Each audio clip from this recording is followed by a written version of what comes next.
बिस्मिल्लाहिर्रहमानिर्रहीम। दोस्तों, अरशद लोधी कम ਦੀਆਂ ਗੱਲਾਂ ਨਾਲ ਹਾਜ਼ਰ ਖਿਦਮਤ ਹੈ। ਕੀ ਹਾਲ ਜੇ? ਠੀਕ ਠਾਕ ਹੋ? ਖਰੀਅਤ ਨਾਲ ਹੋ ਨਾ?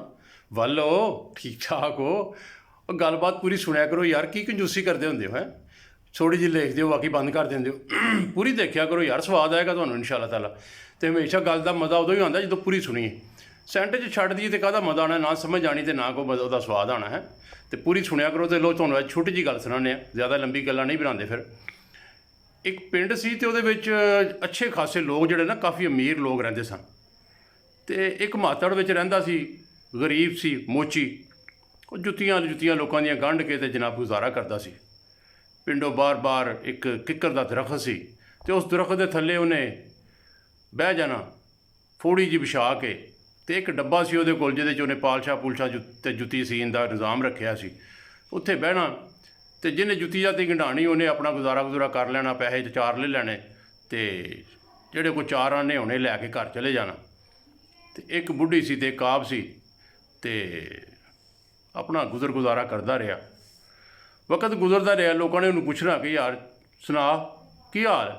ਉਹਨੇ ਕਹਿਣਾ ਯਾਰ ਹਾਲ ਕੀ ਹੋਣਾ, ਹਾਲ ਤੁਹਾਡੇ ਲੋਕਾਂ ਦਾ ਕਿ ਜਿਨ੍ਹਾਂ ਕੋਲ ਗੱਡੀਆਂ ਨੇ, ਕਾਰਾਂ ਨੇ, ਮੱਝਾਂ ਨੇ, ਗਾਵਾਂ ਨੇ, ਘਰ ਨੇ, ਕੋਠੀਆਂ ਨੇ। ਮੇਰਾ ਕਾਹਦਾ? ਮੇਰੇ ਤਾਂ ਇੱਕ ਹੈ, ਮੇਰੀ ਇੱਕ ਸੰਦੂਕੜੀ ਹੈ ਅਤੇ ਇੱਕ ਮੈਂ ਹਾਂ ਅਤੇ ਇੱਕ ਮੇਰੀ ਬੁੱਢੀ ਹੈ। ਇਹ ਢਾਰਾ ਪਾਇਆ ਉਹਦੇ 'ਚ ਰਹਿੰਦੇ ਹਾਂ, ਸਾਡਾ ਕਿਹੜੀ ਗੱਲ ਹੈ ਯਾਰ।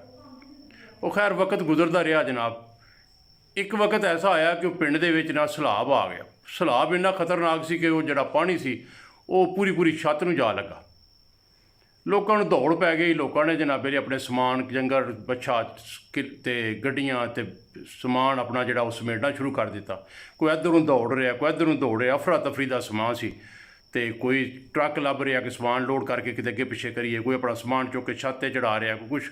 ਬੜੀ ਅਫਰਾ ਤਫਰੀ ਸੀ। ਅਤੇ ਉਹ ਪਿੰਡ ਦੇ ਨਾਲ ਇੱਕ ਟਿੱਬਾ ਸੀ ਅਤੇ ਉਹ ਜਿਹੜਾ ਮੋਚੀ ਸੀ ਨਾ, ਉਹਨੇ ਆਪਣਾ ਹੁੱਕਾ ਫੜਿਆ ਅਤੇ ਉਸ ਦੁਕੜੀ ਫੜੀ ਅਤੇ ਉਹ ਟਿੱਬੇ ਦੇ ਉੱਤੇ ਜਾ ਬੈਠਾ।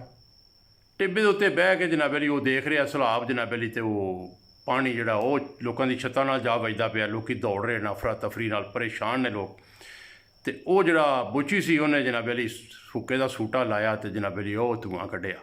ਉਹਨੇ ਕਿਹਾ ਵਾਹ ਮਾਲਕਾ, ਚੱਸ ਆ ਗਈ। ਹਾਂਜੀ, ਚੱਸ ਆ ਗਈ। ਅੱਜ ਤਾਂ ਗਰੀਬੀ ਨੇ ਚੱਸ ਦਿੱਤੀ ਹੈ।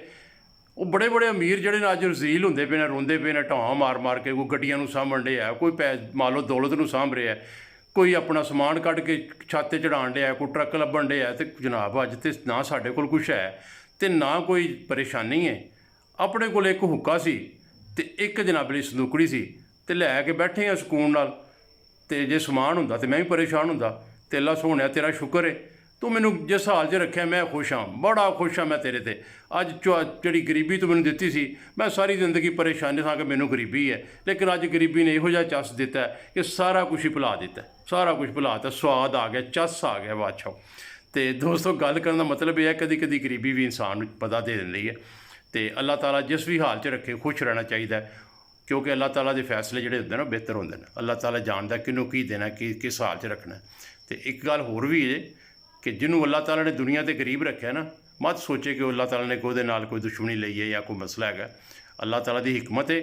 ਹੋ ਸਕਦਾ ਅੱਲਾਹ ਤਾਲਾ ਤੁਹਾਨੂੰ ਆਖਿਰ ਦੇ ਵਿੱਚ ਇਹਨਾਂ ਅਮੀਰਾਂ ਤੋਂ ਬਹੁਤ ਵੱਧ ਕੇ ਜਿਹੜਾ ਉਹ ਤੁਹਾਨੂੰ ਉਹਦਾ ਅਜਰ ਦੇ ਦੇ। ਅਤੇ ਨਬੀ ਕਰੀਮ ਸੱਲੱਲਾਹੁ ਅਲੈਹਿ ਵਸੱਲਮ ਦਾ ਇਰਸ਼ਾਦ ਮੁਬਾਰਕ ਵੀ ਹੈਗਾ ਕਿ ਅੱਲਾਹ ਤਾਲਾ ਕਹਿੰਦਾ ਕਿ ਜਿਹਦੇ ਮੇਰੇ ਥੋੜ੍ਹੇ ਦਿੱਤੇ 'ਤੇ ਖੁਸ਼ ਹੋ ਗਿਆ ਅਤੇ ਮੈਂ ਉਹਦੇ ਥੋੜ੍ਹੇ ਅਮਲਾਂ 'ਤੇ ਵੀ ਖੁਸ਼ ਹੋ ਜਾਵਾਂਗਾ ਅਤੇ ਉਹਦਾ ਹਿਸਾਬ ਵੀ ਜਿਹੜਾ ਨਾ ਉਹ ਸਸਤਾ ਹੋ ਜਾਣਾ। ਜਿਹੜਾ ਬਹੁਤਾ ਅਮੀਰ ਹੋਏਗਾ ਉਹਦਾ ਹਿਸਾਬ ਮੁਸ਼ਕਿਲ ਹੋਣਾ ਜੇ, ਅਤੇ ਗਰੀਬ ਦਾ ਹਿਸਾਬ ਆਸਾਨ ਹੋ ਜਾਣਾ।